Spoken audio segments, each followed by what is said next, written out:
Good morning friends, welcome to the prelims booster session. आज का पहला टॉपिक है Indian telecom security assurance requirements for smartphones. ये topic आपके गवर्नेंस के लिए इंपॉर्टेंट है। यूनियन गवर्नमेंट जो है वो कंसिडर कर रहे हैं कि क्या उसे लीगली इन्फोर्स करना चाहिए आईटी एसएआर फॉर स्मार्टफोन्स, जिसमें 83 सिक्योरिटी स्टैंडर्ड्स होंगे, including source code disclosure, software controls और यूज़र परमिशन रिस्ट्रिक्शंस। लेकिन इससे जो है स्ट्रॉन्ग रेजिस्टेंस आई है ग्लोबल स्मार्टफोन मेकर्स की, और वो आर्ग्यू कर रहे हैं कि बहुत से जो प्रोविजंस हैं इसमें कोई ग्लोबल प्रेसिडेंट नहीं है और प्रोप्राइटरी टेक्नोलॉजीज थ्रेटन होंगी। इंडिया जो है वर्ल्ड का सेकंड लार्जेस्ट स्मार्टफोन मार्केट है, लगभग 750 मिलियन यूजर्स हैं इंडिया में। ऑनलाइन फ्रॉड राइज हो रहा है, साइबर क्राइम, डेटा ब्रीचेस, जिसकी वजह से गवर्नमेंट जो है वो स्ट्रेंथन करना चाहती है डिवाइस लेवल सिक्योरिटी को। इंडियन प्राइम मिनिस्टर ने भी ब्रॉडर पुश देने को कहा है डिजिटल सिक्योरिटी और डेटा सोवरेनिटी को लेकर। अब इसके फीचर्स क्या होंगे? मैन्युफैक्चरर्स को सबमिट करना होगा प्रॉपराइटरी सोर्स कोड रिव्यू और वल्नरेबिलिटी एनालिसिस के लिए गवर्नमेंट डेजिग्नेटेड लैब्स को। अब ऑब्जेक्टिव इसका ये है कि बैकडोर्स को डिटेक्ट करेंगे, सिस्टमैटिक वल्नरेबिलिटीज़ देखेंगे, सिस्टमिक वल्नरेबिलिटीज़ देखेंगे। लेकिन जो मैन्युफैक्चरर्स एसोसिएशन है वो कह रहे हैं कि ऐसा पॉसिबल नहीं है, क्योंकि कॉर्पोरेट सीक्रेसी है और प्रिवेसी नॉर्म्स हैं, और ऐसी कोई रिक्वायरमेंट किसी और कंट्री या रीजन में एग्जिस्ट नहीं करती है। दूसरा है कि ऐप्स जो हैं वो बिना यूज़र के परमिशन के कैमरा, माइक्रोफोन, लोकेशन, बैकग्राउंड में नहीं यूज़ कर सकती। और कंसर्न ये है कि इसका भी कोई ग्लोबल प्रेसिडेंट या फिर स्टैंडर्ड टेस्टिंग मेथड नहीं है। डिवाइसेस जो हैं उनको पीरियोडिकली प्रॉम्प्ट करना होगा यूज़र्स को कि वो रिव्यू करें ऐप परमिशंस को। और फ़ोन्स जो अगर जो है उनको सिक्योरिटी ऑडिट लॉग्स जो है पिछले 12 महीने के रखने होंगे। अब इंडस्ट्री का कंसर्न ये है कि कंज्यूमर डिवाइसेस के पास सफिशिएंट स्टोरेज कैपेसिटी नहीं होती है। अब ये भी एक प्रोविज़न है कि मैंडेटरी ऑटोमेटिक मालवेयर स्कैन्स होने चाहिए। कंसर्न ये है कि इससे बैटरी ड्रेन होगी, स्लो परफॉर्मेंस होगी डिवाइस की। ये रिक्वायरमेंट्स ये भी कह रही हैं कि जितने भी non essential pre installed apps हैं उनको रिमूवेबल हों, अगर यूज़र चाहे तो उसे रिमूव कर सके। लेकिन कंपनीज कह रही हैं कि कुछ ऐसी ऐप्स हैं जो इंटीग्रल हैं सिस्टम कंपोनेंट्स को लेकर। अब मैन्युफैक्चरर्स का ये भी कहना है कि इन रिक्वायरमेंट्स का ये भी कहना इन रिक्वायरमेंट्स का ये भी कहना है कि मैन्युफैक्चरर्स को national centre for communication security को बताना पड़ेगा कोई भी मेजर अपडेट या पैचेस देने से पहले। लेकिन उससे डिलेज हो जाएंगे, ठीक है, इंडस्ट्री का ऐसा कहना है। फिर डिवाइसेस जो हैं उनको डिटेक्ट करनी होंगी टैम्परिंग या परसिस्टेंट वार्निंग दिखानी होंगी। इंडस्ट्री का कहना है कि ऐसा कोई यूनिवर्सल डिटेक्शन मैकेनिज्म एग्जिस्ट ही नहीं करता। अ, ये रिक्वायरमेंट्स कह रही हैं कि installation of old software versions जो हैं उसको ब्लॉक करना भी ज़रूरी है, चाहे मैन्युफैक्चरर साइंड हो वो। कंसर्न ये है कि इसका भी कोई ग्लोबल स्टैंडर्ड नहीं है, तो इससे जो है लेजिटिमेट यूज़ केसेस वो भी रिस्ट्रिक्ट होंगे। तो अगर हम कंसर्न्स देखें या चैलेंजेस देखें तो ऑफ कोर्स रिस्क तो ये है कि ट्रेड सीक्रेट्स इसमें एक्सपोज हो जाएंगे, रेगुलेटरी ओवर रीच है कोई, क्योंकि ग्लोबल प्रेसिडेंट तो एग्जिस्ट नहीं करता इससे रिलेटेड। कंप्लायंस कॉस्ट जो है उसकी वजह से जो है इन्वेस्टमेंट नहीं आएगी इंडिया में, ठीक है। अपडेट की वजह से डिलेज होंगे, बैटरी ड्रेन होगा, स्टोरेज कंस्ट्रेंट्स हैं, तो ये कुछ ऑपरेशनल प्रॉब्लम्स भी हैं। एक्सेसिव रेगुलेशन जो है उससे R&D भी इम्पैक्ट होगा इंडिया में, ठीक है। नेक्स्ट हम टॉपिक देखते हैं international renewable energy agency. Topic international relations और एनवायरनमेंट के लिए इंपॉर्टेंट है। Union minister for new and renewable energy ने डिलीवर किया है इंडिया का national statement at 16th assembly of Irina in Abu Dhabi. तो ये इंटर गवर्नमेंटल ऑर्गेनाइजेशन है जिसको 2009 में फाउंड किया गया था सपोर्ट करने के लिए कंट्रीज़ को in their transition to a sustainable energy future. तो ये सर्व करता है as a principal platform for international cooperation, ठीक है, ऑन रीन्यूएबल एनर्जी। इसके 170 मेंबर्स हैं, इंडिया भी इसका one of the founding members है आइरीना का। और आइरीना जो है ये अल्टीमेट डिसीजन मेकिंग अथॉरिटी है इसकी असेंबली, ठीक है। अब जो इसका काउंसिल होता है उसमें 21 मेंबर स्टेट्स जो हैं वो इलेक्ट होते हैं फॉर अ 2 ईयर टर्म। और हेडक्वार्टर इसका कहाँ पर है? अबू धाबी, यूएई में बेसिकली। और ये एक ऑफिशियल यूनाइटेड नेशंस ऑब्जर्वर भी है, ओके। नेक्स्ट हम टॉपिक देखते हैं प्रधानमंत्री राष्ट्रीय कृषि विकास योजना। टॉपिक इकोनॉमी के लिए इंपॉर्टेंट है। तो यूनियन मिनिस्टर फॉर एग्रीकल्चर ने प्रपोज किया है कि 3 सेपरेट ऑनगोइंग स्कीम्स को मर्ज कर दिया जाए प्रधानमंत्री राष्ट्रीय कृषि विकास योजना में। तो ये स्कीम क्या है? सेंट्रली स्पॉन्सर्ड स्कीम है मिनिस्ट्री ऑफ एग्रीकल्चर के अंडर, और इसका एम है एक्सेलरेट करना एग्रीकल्चर ग्रोथ और इम्प्रूव करना फार्मर्स की इनकम को, और encourage करना स्टेट्स को कि वो इंक्रीज़ करें पब्लिक इन्वेस्टमेंट एग्रीकल्चर और अलाइड सेक्टर्स में, एनहेंस करना एग्रीकल्चरल प्रोडक्टिविटी को, ओवरऑल फार्म ग्रोथ को, स्ट्रेंथन करना agriculture and post harvest infrastructure and reduce करना लॉसेस को। तो स्टेट्स के पास फ्लेक्सिबिलिटी होती है इस स्कीम के अंदर कि वो प्लान कर सके और इम्प्लीमेंट कर सके एग्रीकल्चर प्रोजेक्ट्स को according to local priorities.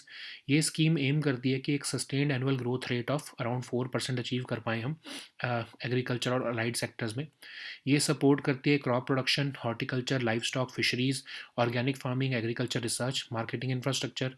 States जो है वो फाइनेंशियल असिस्टेंस भी रिसीव करती हैं based on their commitment. Okay, next हम टॉपिक देखते हैं ग्राफीन। ये टॉपिक आपके साइंस एंड टेक के लिए इंपॉर्टेंट है।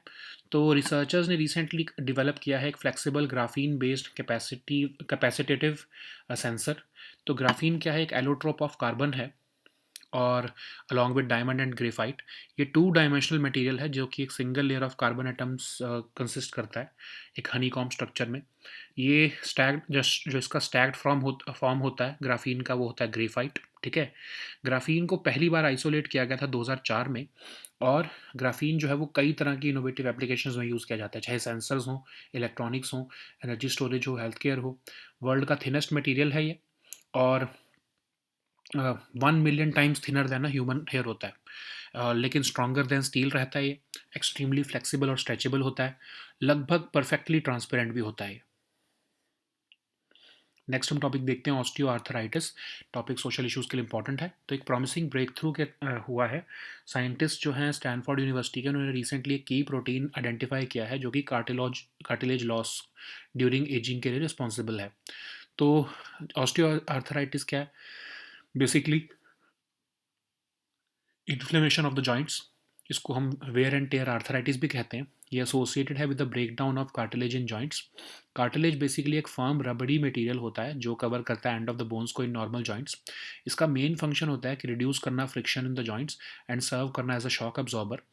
ऑस्टियो आर्थराइटिस जो है वो कार्टिलेज को जॉइंट में स्टिफ बना देता है, और उसकी वजह से वो अपनी इलास्टिसिटी लूज़ करने लगती है, और ज़्यादा ससेप्टेबल हो जाता है डैमेज को कार्टिलेज। ओवर टाइम तो जो कार्टिलेज है वो वेयर अवे हो जाता है इन सम एरियाज, और ग्रेटली डिक्रीज हो जाती है उसकी ability to act as a shock absorber. और जैसे ही कार्टिलेज जो है डिटीरियरेट होता है, तो जो टेंडन्स और लिगामेंट्स हैं वो स्ट्रेच होते हैं, उसकी वजह से पेन होता है। ठीक है, तो अगर कंडीशन वर्स हो जाए तो उसकी वजह से बोन्स जो है वो रब होती हैं अगेंस्ट ईच अदर। ठीक है, और कॉमनली क्या होता है, सबसे ज़्यादा आपको देखने को मिलेगा जो वेट बेयरिंग बोन्स होती हैं वहाँ पर, जैसे कि जॉइंट्स ऑफ द हिप्स, नीज और स्पाइन। और ये फिंगर्स, थम्स, नेक और लार्ज टो को भी अफेक्ट कर सकता है। तो अब अगर हम देखें तो जैसे लोग जब एज होते हैं तो तब ये सबसे ज़्यादा लोगों को अफेक्ट करता है। और इसके अगर हम सिम्टम्स देखें तो जॉइंट एक, soreness, pain after overuse और after long periods of inactivity, stiffness हो जाती है, जॉइंट्स में स्वेलिंग हो जाती है। ठीक है, कोई क्योर उसका नहीं है ऑस्टियोआर्थराइटिस का, और as a last resort damage joint को जो है सर्जिकली फ्यूज़ करना पड़ता है या फिर रिप्लेस करना पड़ता है। ठीक है, नेक्स्ट हम टॉपिक देखते हैं सेंट्रल ग्राउंड वाटर बोर्ड। ये टॉपिक आपके ये टॉपिक आपके गवर्नेंस के लिए इंपॉर्टेंट है। तो सेंट्रल ग्राउंड वाटर बोर्ड ने रिसेंटली स्टेट किया है अपनी annual ground water quality report में कि आंध्र प्रदेश जो है वन ऑफ द स्टेट्स हैं जो wide spread contamination of ground water face कर रही है। तो ये CGWB क्या है? Multi disciplinary scientific organisation of department of water resources.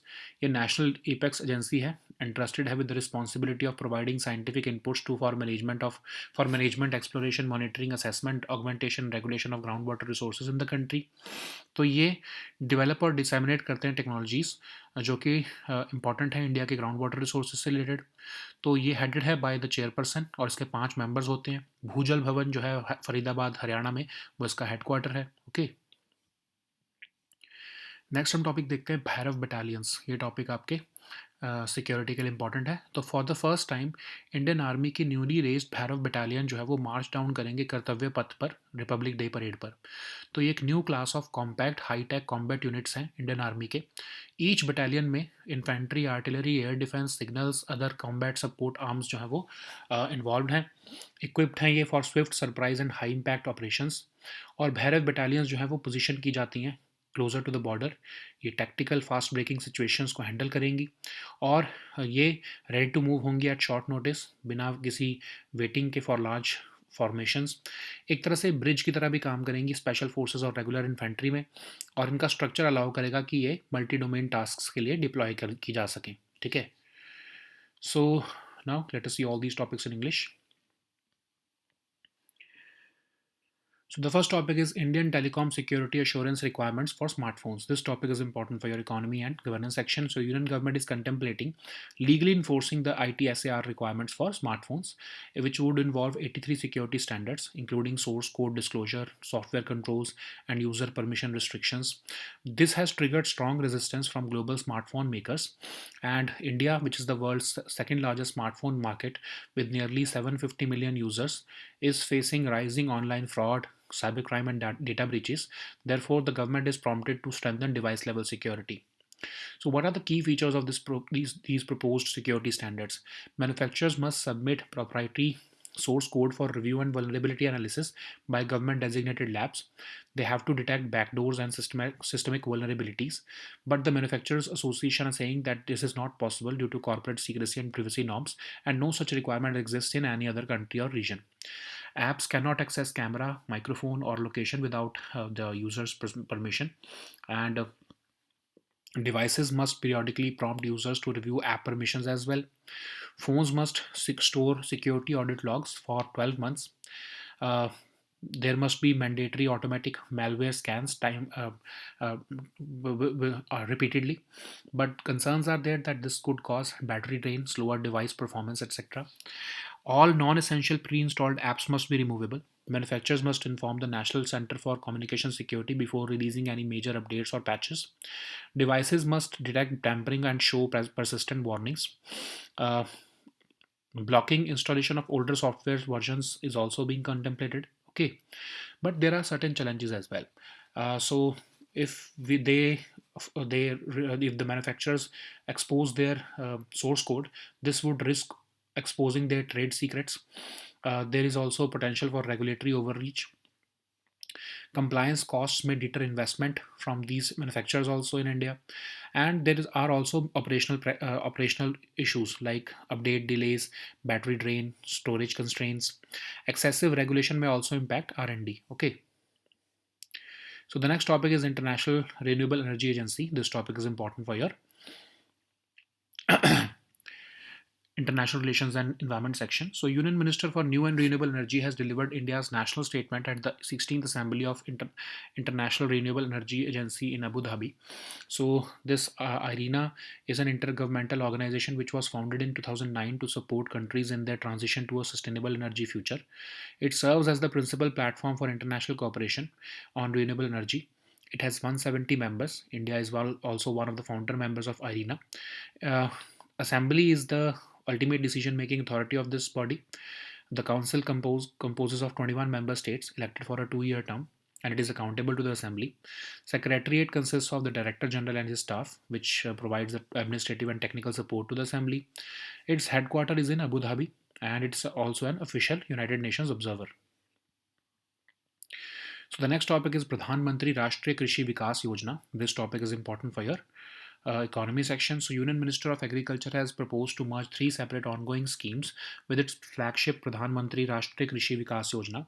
So, Rashtriya Krishi Vikas Yojana is a centrally sponsored scheme operating under Ministry of Agriculture. It aims to accelerate agricultural growth and improve farmers' income. It aims to encourage states to increase public investment in agriculture and allied sectors, enhance agricultural productivity and overall farm growth, strengthen agricultural and post-harvest infrastructure, and reduce losses. States have the flexibility to plan and implement the agricultural projects according to their local priorities. The scheme also aims to to achieve a sustained annual growth rate of around 4% in agriculture and allied sectors. It also supports crop production, horticulture, livestock, fisheries, organic farming, agriculture research, and marketing infrastructure. States also receive financial assistance based on their commitment to increasing public investment in agriculture. Okay. So the next topic is graphene. This topic is important for your science and tech section. So recently, researchers have developed a flexible graphene-based capacitive sensor. So graphene is an allotrope of carbon. It is a two-dimensional material. The stacked form of graphene is called graphite. Graphene was first isolated in 2004. Graphene has found hundreds of innovative applications from sensors and electronics to energy storage and healthcare. Graphene is the world's thinnest material. It is only one atom thick and 1 million times thinner than a human hair. It is stronger than steel. Okay. It is extremely flexible and stretchable. It is an excellent electrical and thermal conductor, and it is almost perfectly transparent. So the next topic is osteoarthritis. This topic is important for your social issues. Scientists at Stanford University have recently identified a key protein called 15-PGDH linked to cartilage loss during aging.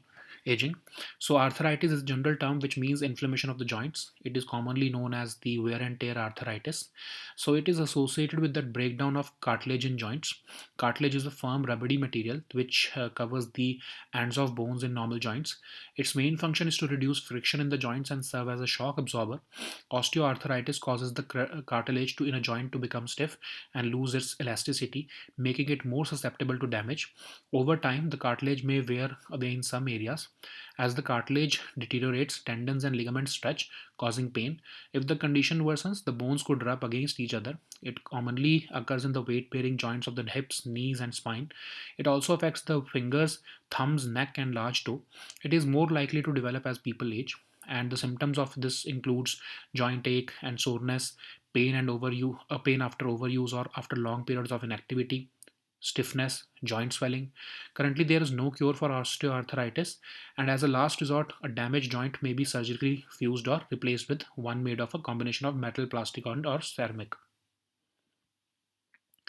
So the next topic is Central Groundwater Board. This topic is important for your governance section. So Central Groundwater Board has recently stated in its annual groundwater quality report that Andhra Pradesh is one of the states facing widespread contamination of groundwater. So this CGWB is a multidisciplinary scientific organization of Department of Water Resources.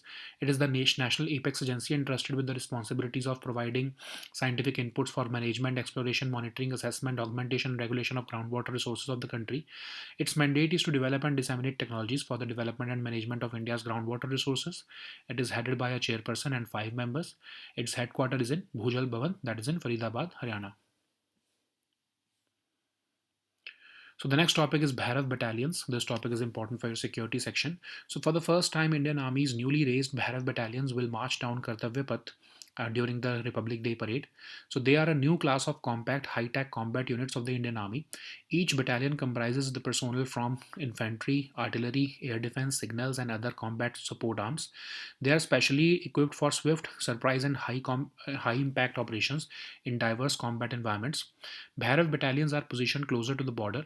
Their job is to handle tactical, fast-breaking situations. And in the Army's own words, Bhairav units are built to fight tonight, which means that they are ready to move at short notice, often without waiting for larger formations. They act as a bridge between special forces and regular infantry. Their structure allows them to be deployed for multi-domain tasks like a mix of ground action, drone operations, and electronic support. Okay. So these were our topics for today. We'll meet next time with new topics. Until then, goodbye and take care.